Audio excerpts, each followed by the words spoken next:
छत्रपती संभाजीनगरमध्ये हायकोर्टाच्या लिपिक पदासाठी घेण्यात आलेल्या परीक्षेच्या दरम्यान गोंधळ उडाला।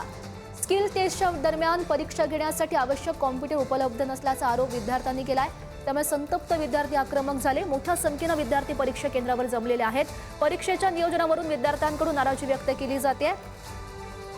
या प्रकारामुळे परीक्षा केंद्रावर काही काळ तणावाचं वातावरण सुद्धा निर्माण झालं। दरम्यान परिस्थिती नियंत्रणात ठेवण्यासाठी घटनास्थळी पोलिसांचा मोठा बंदोबस्त तैनातही आहे। विद्यार्थ्यांच्या आरोपांवर प्रशासनाकडून काय स्पष्टीकरण दिलं जातं हे बघणं सुद्धा अत्यंत महत्त्वाचं असेल। सोबतच परीक्षा प्रक्रियेबाबत पुढचा निर्णय काय होतो हे बघणं सुद्धा अत्यंत महत्त्वाचं असणार आहे।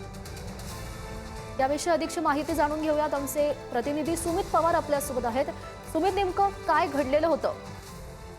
नक्कीच गौरी, आज छत्रपती संभाजीनगरमध्ये हायकोर्ट लिपिक पदासाठी घेण्यात आलेल्या परीक्षेदरम्यान मोठा गोंधळ उडाल्याचं आपल्याला बघायला मिळत आहे। स्किल टेस्टच्या वेळेसाठी परीक्षा देण्यासाठी आवश्यक कॉम्प्युटर उपलब्ध नसल्याचा आरोप यावेळी विद्यार्थ्यांच्या वतीने करण्यात आला। त्यामुळे संतप्त विद्यार्थी आक्रमक झाले असून मोठ्या संख्येने विद्यार्थी परीक्षा केंद्रावर जमले आहेत आणि घोषणाबाजी विद्यार्थ्यांकडून सुरू आहे। परीक्षा यावेळी विद्यार्थ्यांकडून नियोजनावर नाराजी व्यक्त केली आहे। या प्रकारामुळे परीक्षा केंद्रावर काही काय तणावाचे वातावरण निर्माण झाले आहे आणि दरम्यान पोलिसांचा देखील या ठिकाणी पाचारण करण्यात आला असून मोठा बंदोबस्त या ठिकाणी तैनात करण्यात आहे। यामुळे विद्यार्थ्यांच्या आरोपांवर प्रशासनाकडून काय भूमिका घेतली जाते हे बघणं महत्त्वाचं असेल। नक्कीच सुमित, खरं तर आता या पुन्हा एकदा परीक्षा संदर्भात काय निर्णय घेतला जातो हे बघणं अत्यंत महत्त्वाचं ठरेल। धन्यवाद दिलेल्या सगळ्या सविस्तर माहितीसाठी।